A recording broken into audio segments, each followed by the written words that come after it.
સરકાર સતત નિર્ણયો લેતી જ હોય. વિકાસ જેમ જેમ થતો જાય એમ બધા પ્રશ્નો નવા વિકાસના પ્રશ્નો આવતા જતા હોય. એટલે પ્રશ્નો આવે ને સોલ્યુશન કરવાના એ જ સતત ચાલતી પ્રક્રિયા હોય છે. ખેડૂતના વિષય પર કેમ આત્મા જાગતા વાર લાગે છે? 1100 ટ્રેક્ટર લઈને ખેડૂત આવે પછી મીટિંગ કેમ થાય? કે સરકારને આપણે બધાયનો આત્મા, સરકાર એટલે પ્રજાથી સરકાર બનતી હોય તો બરાબર, તો પ્રજાનો આત્મા કે પૃથ્વીનો આત્મા, આપણા મનુષ્યનો આત્મા જાગે. જીવનમાં મનુષ્ય જન્મ બધાને જોડવાનો જન્મ છે, કોન્ટ્રાવર્સી કરવાનો નથી, ક્રિએશન છે. એટલે મારો અભિગમ સમાધાન તરફી જ રહ્યો છે, સંકલન તરફી રહ્યો છે. અને જે સમાધાનથી, સંવાદથી, સંકલનથી કામ થાય એ બળજબરીથી કામ ન થાય. અને બળજબરીથી વિકાસ થાય તો એ વિકાસ ન કહેવાય, બરાબર. એ ક્યાંક તો સાથે મળી અને સંવાદ કરો એટલે બધા પ્રશ્નો સોલ્વ થઈ જતા હોય છે. રજૂઆતો અમારી પોઝિટિવ રહી, પોઝિટિવ વાતાવરણમાં એમને બધા ફીડબેકો લીધા છે. ખેડૂતો સાથે જે વર્તન થાય છે એ આપણે દેખી ના શકીએ એવા વર્તન થતા હોય છે, એમાં શું કરવાના છે? એટલે હું યુદ્ધનો માણસ નથી, હું બુદ્ધનો માણસ છું. અને આ પૃથ્વી પર મનુષ્યએ કોઈ સંઘર્ષ કરવાની જરૂર નથી, ભેગા થઈને સર્જન કરવાનું જરૂર છે. એટલે પ્રશાસનને પણ કોઈ આ સંઘર્ષ કરવો હોય એનો પણ રસ ન હોય. એટલે આ ક્યાંક જે મિસમેચિંગ હોય, મિસઅન્ડરસ્ટેન્ડિંગ હોય, એને સોલ્યુશન કરવાનું, સંકલન કરવાનું.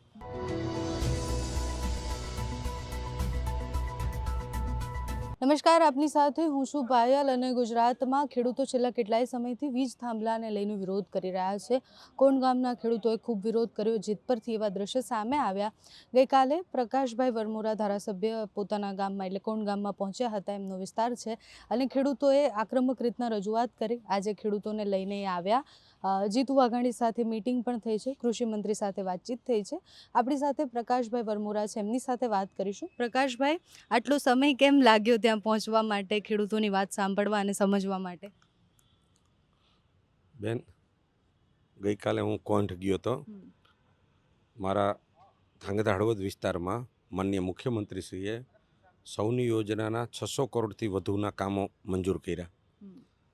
મને 4 ટ્રેક રોડ, 2 ટ્રેક રોડ એવા કેટલાય મોટા રોડો આપ્યા. અને બાગાયતનું છેલ્લા 3 વર્ષમાં બહુ મોટા પાયે વાવેતર થવાના હિસાબે છેલ્લા 3 વર્ષમાં જમીનના ભાવ 4 થી 5 ગણા ભાવ વધ્યા છે. અનાપ શનાપ ભાવ વધ્યા છે, એટલે જમીનની કિંમતો ઘણી વધી છે. વિકાસ સતત ચાલતી પ્રક્રિયા હોય એટલે જે પાવર ગ્રીડની લાઈન છે એ મારા વિસ્તારમાંથી નીકળતી હોય, તો પાવર ગ્રીડની જે લાઈન નીકળે છે તો એમાં ખેડૂતોને જેટલા પ્રશ્નો હતા, તો મેં અગાઉ પણ પ્રશ્નો હોય ને રજૂઆત કરી હોય ને આજે પણ એ રજૂઆતો કરી. તો એ રજૂઆતો જે હતી ખેડૂતોની, એ બંને મંત્રીશ્રીઓને મેં રજૂઆત કરી છે કે આ રીતે સ્થિતિ છે. અને આ સરકાર એ ખેડૂતો માટેની સરકાર છે, યુવાનો માટે, મહિલાઓ માટે અને ગરીબો માટે છે. વડાપ્રધાન નરેન્દ્રભાઈ મોદી સાહેબે સર્વ હિત માટેના કામ કરતા છે. એટલે વિકાસના આયામના બધા લાભાર્થી હોય, તો ખેડૂતની બાબતના જેટલા પ્રશ્નો હતા એટલા પોઝિટિવલી સરકારમાં અમે રજૂ કર્યા છે. આજે કોણ ગામથી ખેડૂતો આવ્યા હતા અને એમની પણ મીટિંગ થઈ છે કૃષિ મંત્રી સાથે. શું રિસ્પોન્સ છે? સરકાર ખરેખર આ વિષય પર ધ્યાન આપીને નિર્ણય લેવાના છે કે પછી ખેડૂતો આટલો લાંબો સમય આંદોલન કર્યું ને હજુ એમને રાહ જોવાની છે? સરકાર સતત નિર્ણયો લેતી જ હોય. વિકાસ જેમ જેમ થતો જાય એમ બધા પ્રશ્નો નવા વિકાસના પ્રશ્નો આવતા જતા હોય. એટલે પ્રશ્નો આવે ને સોલ્યુશન કરવાના એ જ સતત ચાલતી પ્રક્રિયા હોય છે. એટલે સંવેદનશીલ સરકાર છે, પ્રોએક્ટિવ સરકાર છે, વિઝનરી સરકાર છે. એટલે બધી બાબતોમાં જે પણ હશે એનું એ સારું સુખદ અગાઉ પણ કામ કરતા આવ્યા છે. અને જ્યાં જે આવડી મોટી સ્પીડથી કામ હાલતું હોય, તો જ્યાં નાના મોટા વિષય હશે તો એ વિષયનું સોલ્યુશન કરશે. પ્રકાશભાઈ, માત્ર આ વીજ થાંભલાને જ નહીં, આની પછી પણ બીજા વીજ થાંભલા આવશે એ જ ખેતરમાંથી કે ત્યાંના જ વિસ્તારમાંથી. તો સંઘર્ષ જે થઈ રહ્યો છે એ ખેડૂત અને પ્રશાસન વચ્ચે ખૂબ થઈ રહ્યો છે. એટલે કોણથી એવા દ્રશ્ય ખૂબ આવ્યા હતા જેમાં પોલીસ સામને આવી ગયા હોય. આ બધા વિષયમાં ખેડૂતને કે પછી તમારી રીતના, તમે વિસ્તારના ધારાસભ્ય છો, તો એમાં તમે કઈ વાત કરી છે કે પ્રશાસન સાથે જે સંઘર્ષ થાય છે? કારણ કે આમાં ખેડૂતો સાથે જે વર્તન થાય છે એ આપણે દેખી ના શકીએ એવા વર્તન થતા હોય છે, એમાં શું કરવાના છો? એમાં જે હું કાલે ગયો તો વિકાસનું કામ હોય તો એમાં અરસપરસ સહકાર હોય. તો ખેડૂતોને પણ કે વિકાસમાં સહયોગ આપો. વિકાસ કોનો છે? આપણા બધાનો જ વિકાસ છે ને. એટલે એમાં પ્રશાસનને પણ કહે છે કે ભાઈ સંકલન કરીને કરો, અને ખેડૂતને પણ કહે છે કે વિકાસમાં આપણે જમીન હોય આપો, અને ખેડૂત પણ વિકાસના વિરોધી નથી, બરાબર. એને વળતરનો વિષય હોય તો એ વિષય મૂક્યો છે.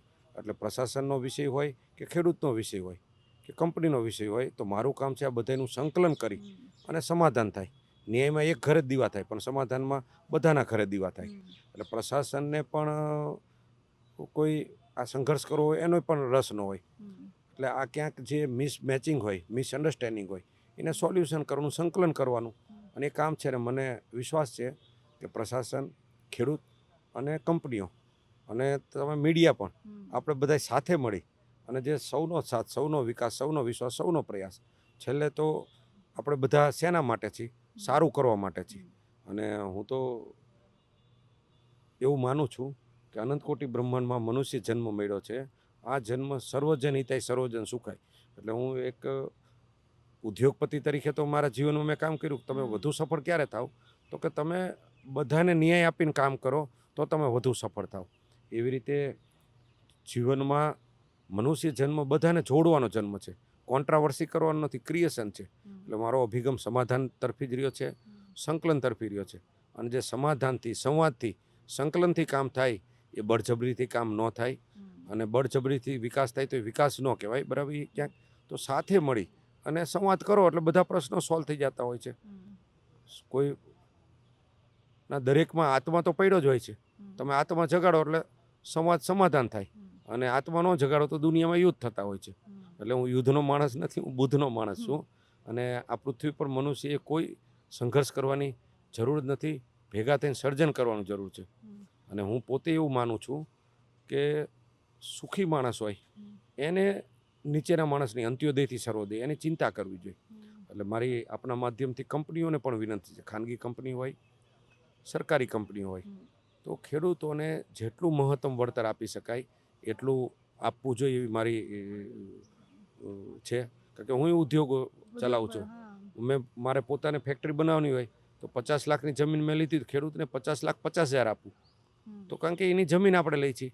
એવી રીતે મારી ફેક્ટરીમાં માણસ હોય તો એનું શોષણ કરીને તમે સુખી નહીં થાવ, એને પોષણ કરીને સુખી થાવ. એટલે અને છતાંય કંપની વચ્ચે સરકાર આવતી, તો સરકારને પણ મારી આજે વિનંતી હતી, રજૂઆત હતી. અને સરકાર બહુ સંવેદનશીલ છે, બધા વર્ગને સાથે કામ કરતી આ સરકાર છે. પ્રકાશભાઈ, તમે એવું કહ્યું કે આત્મા જાગે સરકારનો, અને બધાનો આત્મા જાગતો હોય છે, ખેડૂતના વિષય પર કેમ આત્મા જાગતા વાર લાગે છે? 1100 ટ્રેક્ટર લઈને ખેડૂત આવે પછી મીટિંગ કેમ થાય? તમે સરકારનો આત્મા એટલે કોણ? વડાપ્રધાન નરેન્દ્રભાઈ મોદી સાહેબ. તમારે, મારે, આપણે બધાએ માનવું પડે કે ટ્રમ્પે પણ કીધું કે મહાન નેતા છે.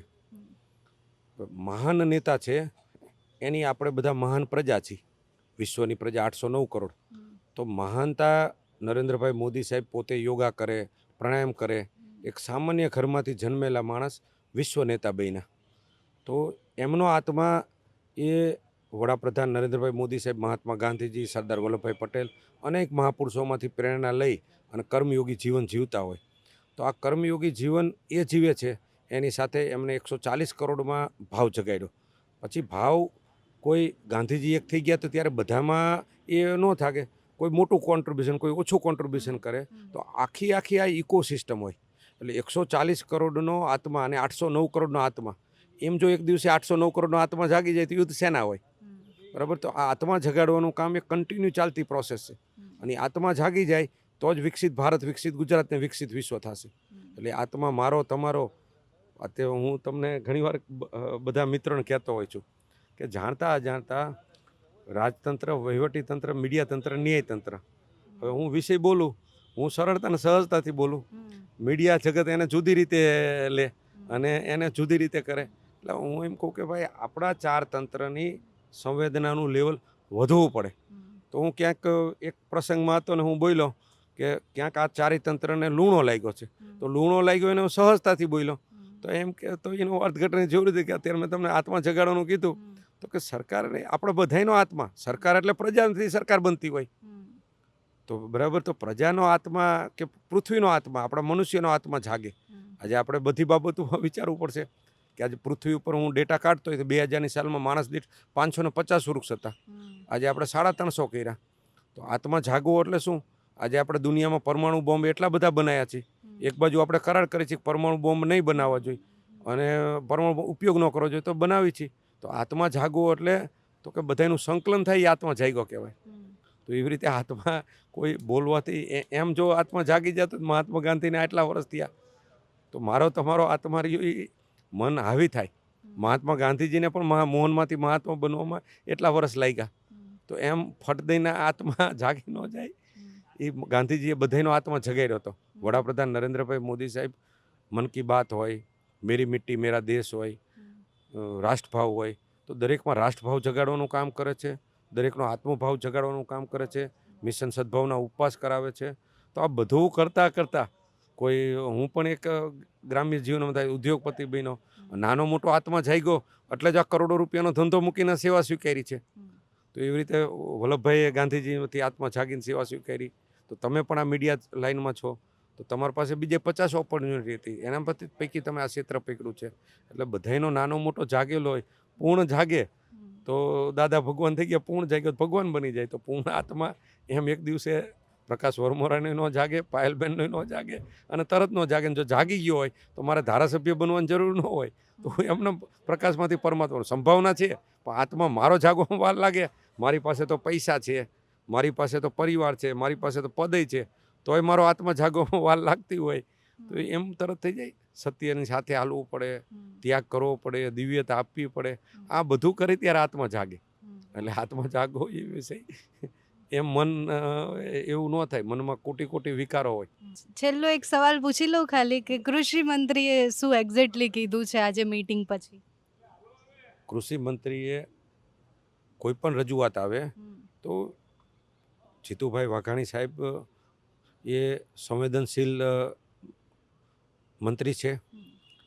મુખ્યમંત્રી શ્રી હમણાં જે અતિવૃષ્ટિ થઈ હતી, અતિવૃષ્ટિમાં કેટલાય બધા ખેડૂતોને નુકસાન હતું અને કેટલા બધા ખેડૂતોને ઓછું નુકસાન હતું અને કોકને નહોતું. છતાં પણ મોટું મન રાખી અને 7 જ દિવસમાં પેકેજ જાહેર કર્યું નહીં, ખેડૂતના ખાતામાં આપી દીધું. તો આવા કૃષિ મંત્રી હોય, આવા મુખ્યમંત્રી હોય, આવા વડાપ્રધાન હોય, તો એ આપણા બધા પ્રશ્નોને અહીંયા એ વાચા આપતા હોય છે અને જે થતું હોય એ કરવાનો એમનો પ્રયત્ન હોય છે. એટલે રજૂઆતો અમારી પોઝિટિવ રહી, પોઝિટિવ વાતાવરણમાં એમને બધા ફીડબેકો લીધા છે. Thank you so much Prakashbhai, તમે સમય આપ્યો એ બદલ ખૂબ ખૂબ આભાર તમારો.